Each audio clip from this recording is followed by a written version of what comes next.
So okay, good evening guys. This for the day, kalderetang baboy. So ayan, start na natin. Naggisa lang ako ng baboy, sibuyas, bawang.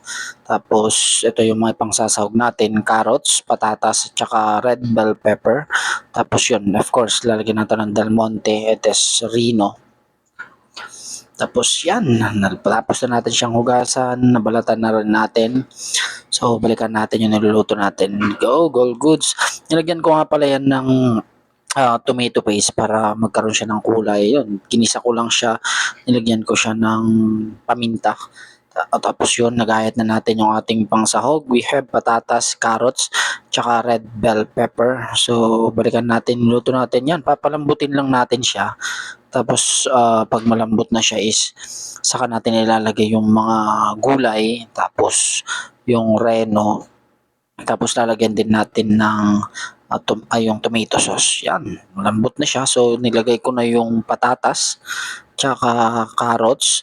Papalambutin na lang din natin yung patatas at carrots. Tapos later on, ilalagay natin yung mga ibang sahog niya. So, yan. So, we have now the Del Monte tomato sauce. Lagay na natin guys. Kasi almost done na yung ating nilulutong kalderetang baboy. 1/2 kilo nga lang pala yan. Doon inutang namin sa kapitbahay. Tapos yan, yan, lagay ko na yung tomato sauce. Lalagay na natin yung reno. Lalagyan natin siya ng reno. Yan talaga yung nagpapalasa ng kaldereta. Tapos yan, lagay natin. Yun, naluto na pala siya kaagad yan. Ito na yung finished product ng ating kalderetang baboy. Tapos meron tayong sausawan na patis sili. Tapos malamig na coke. So okay, that's it.